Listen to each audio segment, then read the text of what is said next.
جہنم میں ڈال دیں گے، لے کے جائیں گے فرشتے.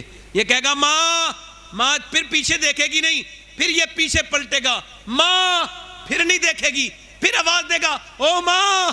اللہ رحم ڈالے گا تو کہے گی کیوں آواز دیتا ہے؟ کہ میرا ہاتھ جل گیا تھا بچپن میں، پوری رات تو کٹورے میں پانی بھر کے میرے ہاتھ کو اس میں ڈبوتی رہی تھی اور روتی رہی تھی، اس وقت تو ہاتھ جلا تھا، اب تو مجھے جہنم میں ڈالنے لے جا رہے ہیں، کیا مجھے معاف نہیں کرے گی؟ تو ماں اپنے بیٹے کی طرف دیکھے گی اور اللہ سے عرض کرے گی میرے مالک میرے بیٹے کو معاف کر دے، میرے بیٹے کو معاف کر دے. اللہ فرمائے گا اس نے تجھے جلا کے مارا تھا. کہاں مارا تو تھا، مگر میرا لال ہے، میرا بیٹا ہے، میرا جایا ہے، اس کو معاف کر دے. ہائے میرے دوست، تو نے بڑی آوازیں سنی ہوں گی، میں نے بھی بڑی آوازیں سنی، مگر اے ماں جب سے تیرا لہجہ خاموش ہوا آج تک اتنا میٹھا لہجہ کسی کا نہیں. یہ پنجاب یونیورسٹی ہے چندی گڑھ میں، وہاں ایک ویڈیو وائرل ہوا. ایک پروفیسر ہے یونیورسٹی کا، لیکچرار پروفیسر، وہ اپنی ماں کو مار رہا ہے. پولیس کو خبر گئی تو انہوں نے خفیہ کیمرے سے ریکارڈنگ کری تو پتہ لگا 80 سال کی ماں کو مارتا ہے، گرا دیتا ہے، توڑ دیا ہے ہاتھ پیر، بری طرح سے مارتا ہے. اس کی بیوی لیکچرار ہے، وہ بھی مارتی ہے، یہ پروفیسر ہے. اب کوئی کہہ سکتا ہے جاہل ہیں دونوں؟ کہہ سکتا ہے کوئی؟ یونیورسٹی میں پڑھاتے ہیں professor, physics, chemistry, biology, mathematics, science, English, سب پڑھاتی ہیں، سب پڑھاتے ہیں. مگر سنو اس بات کو یاد رکھنا، دنیا کی ساری یونیورسٹیاں فزکس کیمسٹری تو پڑھاتی ہیں، مگر ماں باپ کا احترام صرف میرے نبی کا دین پڑھاتا ہے. اسی وجہ سے کوئی حافظ قاری مولانا اپنے ماں باپ کا گستاخ، انجینئر صاحب تو امی کو نکال دیتے ہیں، مگر کبھی حافظ صاحب اپنے گھر سے امی کو بولے امی کو نہیں نکالتے. ادھر دیکھو، میری طرف توجہ کرو. آج کل کا مسئلہ یہ ہے، میرے نبی کریم صلی اللہ علیہ وسلم سے عرض کی گئی یا رسول اللہ قیامت کب آئے گی؟ قیامت، میری طرف دیکھو.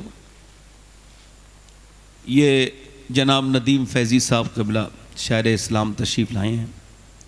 ندیم بھائی ابھی میرے بعد انشاءاللہ تھوڑی دیر کے بعد پڑھیں گے، آپ ان کو سماعت کیجیے. السلام علیکم.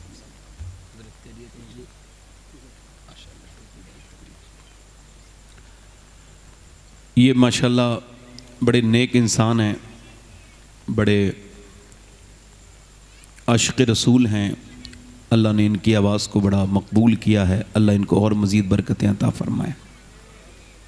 تھوڑی دیر اور بول لوں یا ختم کر دوں؟ جلدی بولوں، دل لگ رہا آپ لوگوں کا؟ نہیں لگ رہا ہے؟ تھوڑی دیر اور بولیں. بولتے ہیں.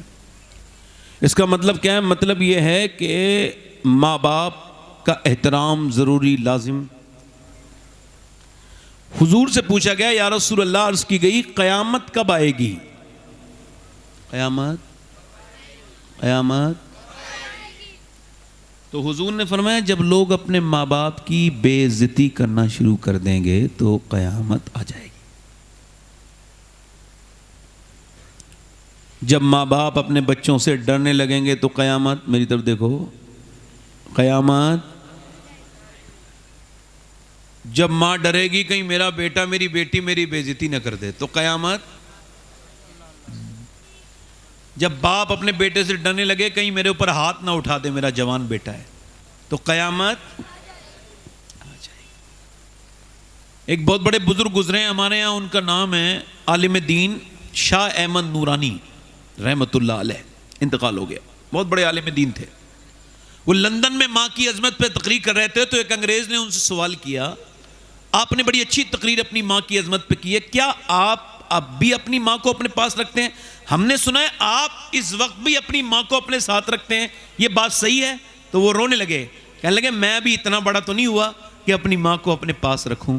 ہاں، میری ماں جو ہے نا وہ مجھ کو اپنے قدموں میں رکھتی ہے. آج بھی شاہ احمد نورانی اپنی ماں کے ساتھ رہتا ہے.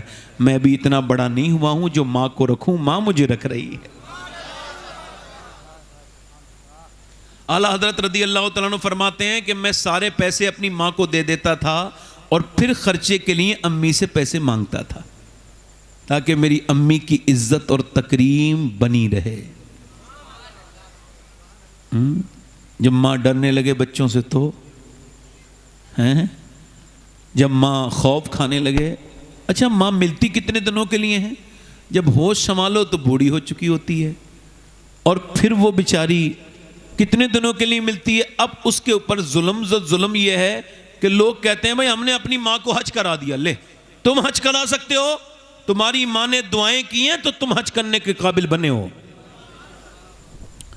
مالک بن دینار کہتے ہیں میں حج کرنے گیا تھا، دھیان سے سنیے گا، کہتے ہیں حج کر کے میں منا میں اپنے بال کٹوا کے میں دعا کر رہا تھا، یا اللہ میرا حج قبول،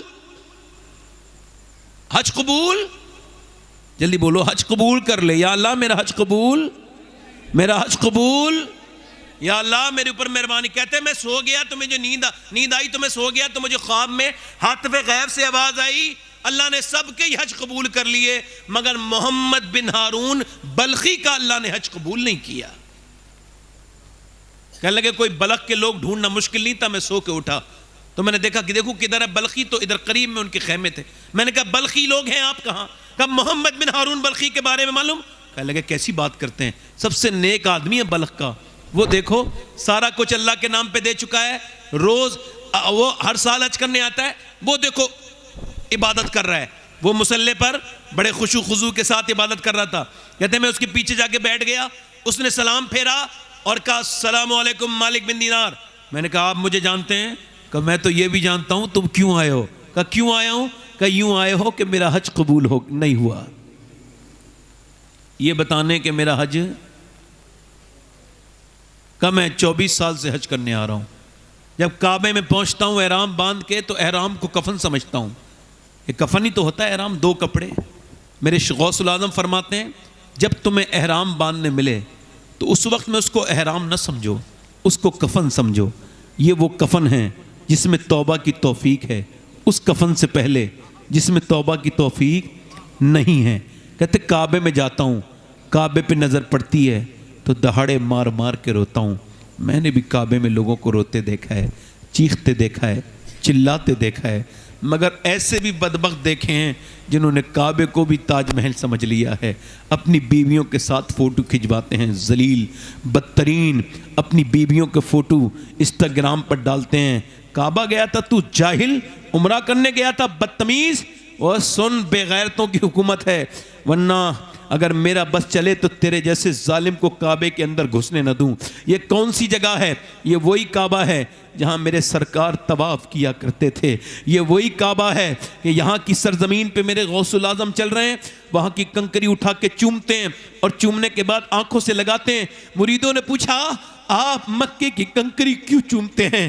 فرمانے لگے میرے نانا 53 سال مکے میں چلے ہیں، کیا پتہ کون سے کنکر کو میرے نانا کے پاؤں سے نسبت حاصل ہو گئی ہو. یار حرم کی زمین اور قدم رکھ کے چلنا. ارے سر کا موقع ہے او جانے والے، چند پیسے کیا مل گئے بدتمیز تجھے. تو کعبے کی عظمت نہیں سمجھ پایا، تو کعبے میں یہ سمجھ نہیں پایا وہ تصویر بنانے کی جگہ نہیں، تقدیر بنانے کی جگہ ہے.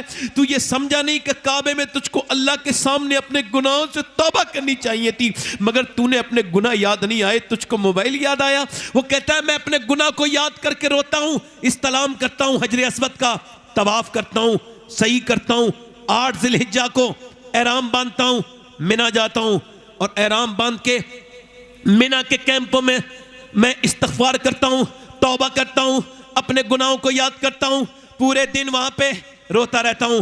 پھر صبح کو اٹھتا ہوں اور فجر کی نماز پڑھتا ہوں اور چلا جاتا ہوں عرفات کے میدان. عرفات کے میدان میں وہاں پر جانا یہ لازم ہے، وہاں جو جائے گا نہیں شرط ہے اس کا حج قبول ہوگا نہیں. اور عرفات کے میدان میں دعا مانگنا سنت، سر پہ کچھ نہیں ہوتا، صرف احرام ہوتا ہے حاجی کے. پھر وہ دعا کرتا ہے اللہ اکبر. جب ہم 2017 میں گئے تو تقریباً ہم نے دعا کی تو آدھا گھنٹے میں سب کو چکر آنے لگے. اگلی بار ہم لوگ گئے تو 45 منٹ میں سب کو چکر آنے لگے.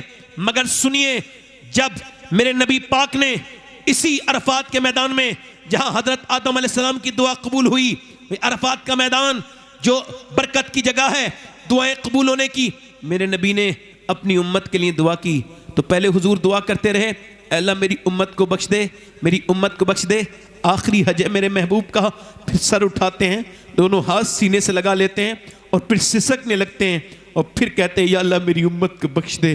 6 گھنٹے لگاتار میرے نبی نے دھوپ میں اس امت کو یاد کیا اور اس امت کے لیے دعا کی، یا اللہ میری امت کو بخش دے، میرے مالک میری امت کو بخش دے۔ وہ کہتا ہے میں عرفات میں خوب دعائیں کرتا ہوں، پھر میں نماز پڑھتا ہوں عصر کی نماز پڑھ کے میں چلا جاتا ہوں مغرب عشاء پڑھ کے ملا کے پڑھتا ہوں مزدلفہ میں، وہیں سے کنکری بینتا ہوں، پھر چلا جاتا ہوں مینا میں جا کر کے میں جاتا ہوں وادی مینا میں جمرات پر اور وہاں پہ کنکری مارتا ہوں۔ کنکری جب مارتا ہوں اس کے بعد کعبے جاتا ہوں اور رمی کرنے کے بعد کعبے سے طواف کرتا ہوں، خوب روتا ہوں، میں صحیح کرتا ہوں، پھر آتا ہوں مینا بال مڑاتا ہوں، اس کے بعد حج کی دعا مانگنے لگتا ہوں۔ تب کوئی اللہ کا ولی آتا ہے اور کہتا ہے اللہ نے تیرا حج قبول نہیں کیا۔ 24 سال ہو گئے، کتنے سال حج کرتے کرتے، کیوں کہ میری ماں مجھ سے ناراض مر گئی تھی، میری ماں کا میں گستاخ ہوں، شراب پی کے آیا تھا، رمضان کا مہینہ تھا، پھر کہ میری ماں روٹی بنا رہی تھی، میں نے کہا کھانا دے دے، اس نے کہا تجھے شرم نہیں آتی، شراب کی منہ سے تیرے بدبو آ رہی ہے، رمضان کے مہینے میں بدتمیز کھانا مانگتا ہے۔ میں نے اس کے منہ پہ تھپڑ مارا، میری ماں بیٹھی تھی تندور پہ، گر گئی، اندر گر گئی اور تڑپنے لگی، بلکنے لگی، جھلس گئی، رونے لگی۔ میں شرابی، مجھے ہمت بھی نہیں ہوئی کہ ماں کو نکالوں، میں تو بے سدھ گر گیا تھا۔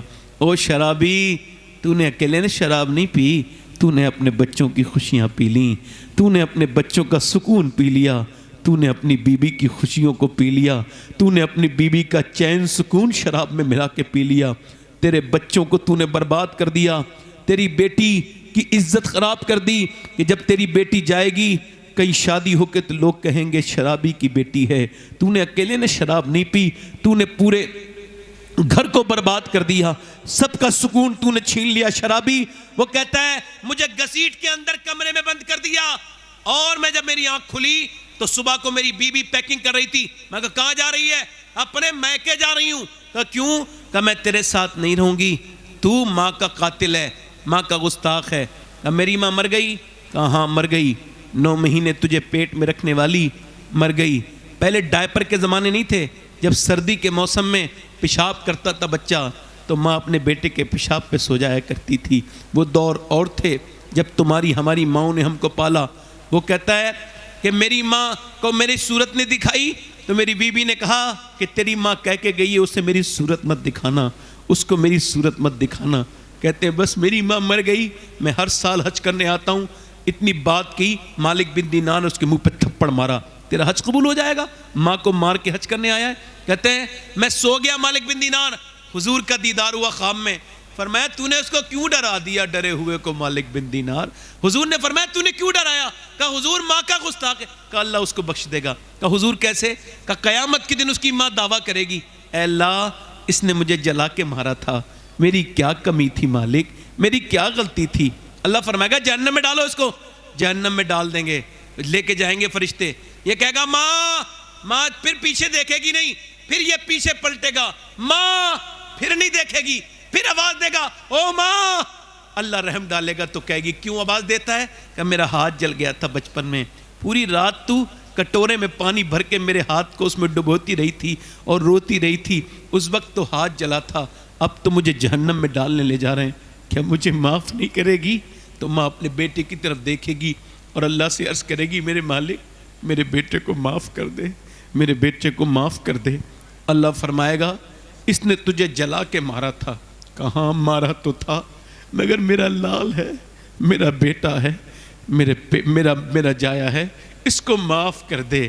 ہائے میرے دوست، تو نے بڑی آوازیں سنی ہوں گی، میں نے بھی بڑی آوازیں سنی، مگر اے ماں جب سے تیرا لہجہ خاموش ہوا آج تک اتنا میٹھا لہجہ کسی کا نہیں جیسا تیرا لہجہ ہے۔ بولتے تو سب ہیں مگر ماں جب بولتی ہے تو دل کے سارے سکون تکلیفیں دور کر دیتی تھی۔ جب ماں سر پہ ہاتھ رکھ کے رخصت کرتی تھی بیٹے کو تو بیٹے کو کوئی مصیبت نہیں آتی تھی، مگر جب ماں گئی، میں کہتا ہوں کسی پیر کے ہاتھ چومنے میں اتنا مزہ نہیں ہے جتنے ماں کے ہاتھ چومنے میں مزہ ہے، کسی کا پیر کا پاؤں دبانے میں اتنا مزہ نہیں جتنا باپ کا پاؤں دبانے مزہ ہے۔ آج اگر باپ ہے اس کی قدر کر لو، کل نہیں ہوگا، ڈھونڈو گے باپ جیسی ہستی نہیں ملے گی، ماں جیسی ہستی نہیں ملے گی۔ یاد رکھنا، میں نے تقریر کرتے 24 سال ہو گئے دنیا میں، مجھے سب کچھ اللہ نے دیا، بڑا نام دیا، بڑے تقریریں لوگ میری سنتے ہیں، مگر پھر بھی کبھی کبھی سوچتا ہوں اے اللہ، سب نے تقریر سنی، 24 سال پہلے میرے والد دنیا سے گئے، کاش ایک تقریر میرے باپ نے میری سن لی ہوتی، وہ بھی تو 1-2 پھل کھا لیتا، وہ مالی جس نے پیڑ لگایا تھا وہ بھی تو 1-2 پھل کھا لیتا۔ اے میرے دوستو، مجھے نہیں خبر کہ 10,000 روپے لے کے دعا کراؤ گے تو کوئی میاں دعا کیسی کرے گا، اس کے پاس تو مرید بڑے ہوتے ہیں، کیا پتہ اس کی دعا قبول ہوگی۔ میں کوئی انکار بھی نہیں کر رہا ہوں اور میں کوئی گارنٹی بھی نہیں دے رہا ہوں کہ دعا اس کی قبول ہوگی، مگر میرا ایمان ہے، میرے نبی فرماتے ہیں کہ اگر ماں باپ دعا کرے تو ایسے قبول ہوتی ہے جیسے نبی کی دعا امتی کے حق میں دعا قبول ہوتی ہے۔ کبھی ماں سے دعائیں کروایا کرو، کیا اس کے پیچھے پھرتے ہو، ماں کا احترام کیا کرو۔ اے دوستو، میرے بھائیو، ماں باپ سلامت ہے تو ان کی قدر کرو، آج بوڑھا باپ بیٹھا ہے تو عزت کر لو، کل نہیں ہوگا تو رویا کرو۔